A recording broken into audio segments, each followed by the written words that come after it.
Okay, this video is going to show you how to perform metric conversions. I have a few examples to work out for you, and let's refer back to this sheet in the PowerPoint. This will be the factors, the prefixes, and the symbols for the metric conversions we're going to do. And anything from this point on, I'm not going to flip back to this anymore during the video, but I'm referring back to this PowerPoint in this sheet as I tell you the value of each prefix during the conversions. If there's any questions about the value of a prefix, just refer back to this metric conversion sheet in your PowerPoint. Okay? So let's convert 23 millimeters to meters.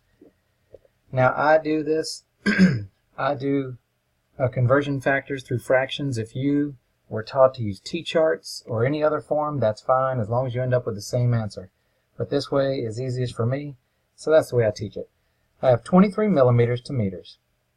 So in this class, you will always start off putting your given over 1 anytime you're doing conversions. That creates a fraction. And it'd be the exact same thing in a T-chart, basically. You put your 23 millimeters on top in your T-chart, and that would also equal the same thing as 23 millimeters over 1 as a fraction. Now, as we convert, this is your given, 23 millimeters over 1. As you convert, you want to bring down those units, because the only way we can cancel out units to go to something new would be to have them on the top and the bottom. They would cancel out. So we're going to bring just the units down. Don't bring the number down. And that brings millimeters down. Now we're going to convert millimeters to meters. I'll put meters on top because meters is a base unit. You can go straight from any prefix to a base. You can't go from a prefix to a prefix using my method. So only go from prefix to base. And I'll show you an example in just a little bit of a prefix to a prefix where we go through the base. So 23 millimeters, I brought the millimeters down, converted to meters because meters is a base unit. And what do I mean by base unit? Let's refer back to this real quick. I said I wasn't going to go back, but I sure did. Our base unit is going to be in the middle of, where's the negatives and positives? There's kilo and centi. The base unit would fall right in here, in between these. Everything below the base, see how these are negative exponents? Everything below the base is smaller than the base. Everything above the base, kilo and higher, is larger than the base. So, as we go through and we can do our conversion factors, I'll always go back to the base unit from any prefix below or any prefix above. And now we'll get back to the problem. So, if we go from our millimeters to the base unit, we need to find out which one is larger. Is milli larger than meters, or is meters larger than millimeters? Well, meters is larger, so it gets a 1. Anytime you do this, the larger gets the 1. The other gets the value of the prefix. So how many millimeters are in a meter? Well, milli means 1,000. So there are 1,000 millimeters in 1 meter. And millimeters will cancel out. We're at meters, and that's where we want to go with this problem, is to meters, so we can stop there. And now we just perform our math. You do your calculator, 23 divided by 1,000, and that will equal 0.023 meters.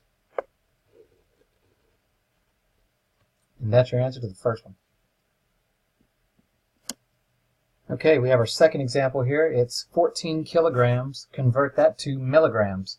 Now, in order to do this, we always start each problem exactly the same. Put the given over 1. So I'll put 14 kilograms over 1. And I'll draw my next fraction out because I know I have to convert because I eventually have to get to milligrams. Now, kilograms is a prefix.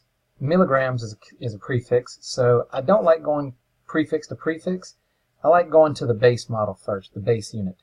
So our base is going to be the gram because kilo is just a prefix. Milli is just a prefix. So G stands for gram. So just go to grams. So bring the units down, kilograms down. That's always the first step after given over 1, bring the units down. And the next step will be go to the unit you're converting to. And we're going to go to the base unit, grams. So what we do here is we find out which one is bigger, kilogram or gram. And the kilogram is bigger, so it gets a 1. How many grams are in a kilogram? There are 1,000 grams in a kilogram. Now, kilograms cancel, and we're in grams. But that's not where we want to end up. We want to end up in milligrams. So I need to bring my units down again because I need grams to cancel out, and I need to go to my next unit, the converted unit. It's going to be milligrams. So milli right there on top, and then I say which one's bigger, the gram or the milligram? Well, the gram is bigger because there are 1,000 milligrams in a gram. Remember, if it's below the base unit on that sheet on the PowerPoint, it's smaller. So milli is below the base unit, which is gram, so it's smaller. So at that point, I'm in milligrams, which is exactly where I want to convert to. So I can stop there. Grams will cancel out. And now I just do my math. 14 times 1,000 times 1,000, and that will be 14 million. So there are 14 million grams in 14 million milligrams in 1 kilogram.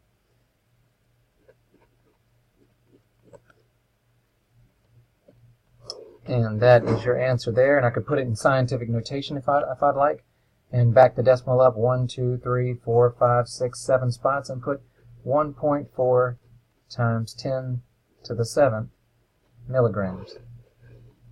Either answer would be fine.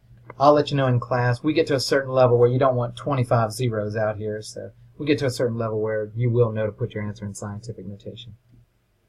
Okay, in our next example, we have convert 3,470,000 microseconds to seconds. So we look on our sheet.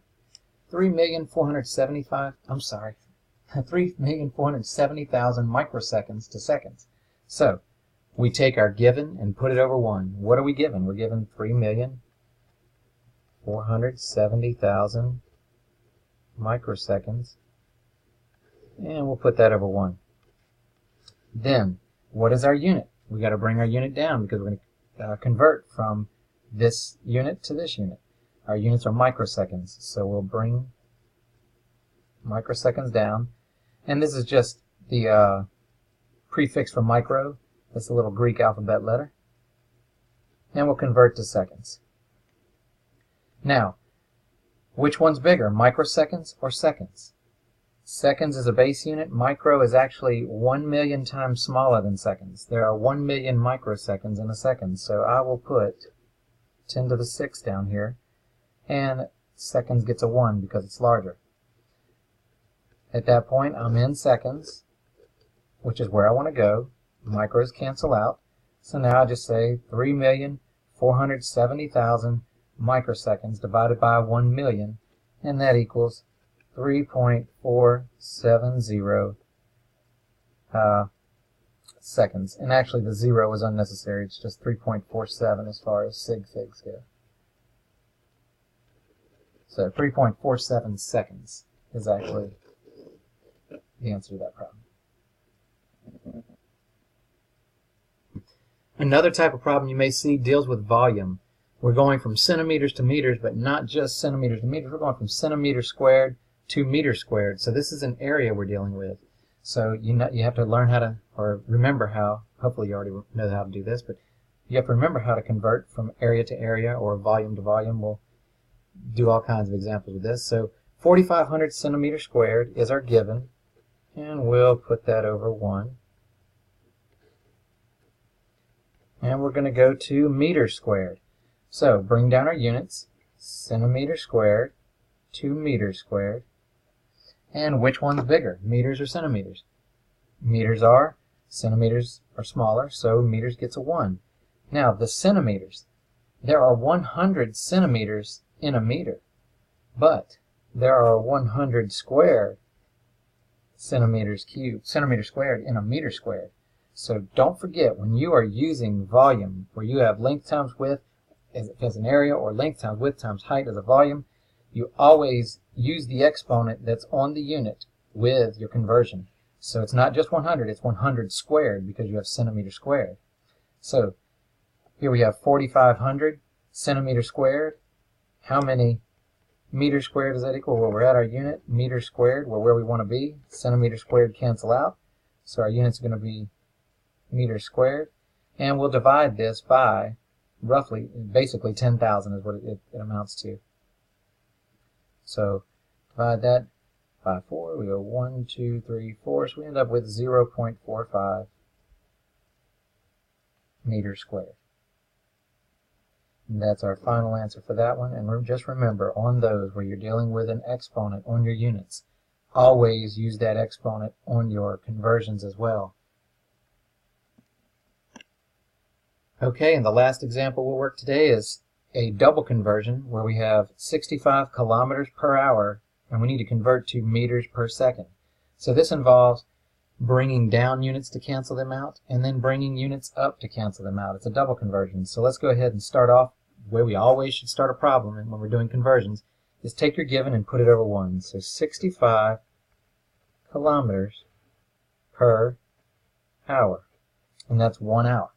So 65 kilometers per 1 hour, and we need to convert kilometers to meters and hours to seconds. So it doesn't matter which one you start with. I always start with just the top because it's easiest to start at the top and go from there. So, but you can start at the bottom if you'd like. So kilometers, we need to go kilometers to meters. So I'll bring kilometers down and I'll go to meters because meters is the base unit. I can go straight there. So let's do that. And we have which one's bigger, kilometers or meters? It will be kilometers. It will get the 1.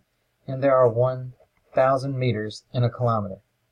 So that takes care of our kilometers canceling out, and now we're in meters. So I went from kilometers to meters. Now I need to go from hours to seconds. So I'm in meters. Good to go. I'll stop there on the kilometers part, the length. Now let's go with the time, hours to seconds. So I'll draw my next fraction just like that. And this time, instead of bringing the units down, the units are already on the bottom. So in order to cancel them out, I have to have hours on top and hours on the bottom for them to cancel out. So I'll bring my hours up, my units up, and I'll put my hours on top. And I want to go to seconds. Now, if you don't know, you can go straight from hours to seconds if you know the conversion. If you don't, then go from hours to minutes, and then bring minutes up and go minutes to seconds. That'd be fine. But I'll tell you a shortcut I want you to memorize. It's hours to seconds. There are 3,600 seconds in 1 hour. And if you think about that, it's just 60 minutes times 60 seconds. That's 3,600. So doing this will save you a step and save you some time. So hours cancel out. We're in seconds. So now we're in meters per second. We're done. Now we just need to do our calculations. So our calculations will be 65 times 1,000 divided by 3,600. So let's go ahead and do that. 65 times 1,000 divided by 3,600, and that equals 18.0555. So let's see, we're going to go with 2 sig figs since we were given 2. We'll go with 2 sig figs, so that's 18. But if you want to be more precise with it, which I don't have a problem with you doing this outside of the lab, outside of measuring with instruments, if you want to put 18.1, that would not bother me at all. It's just showing it's a little more precise. But 18 meters per second is our final answer for that problem.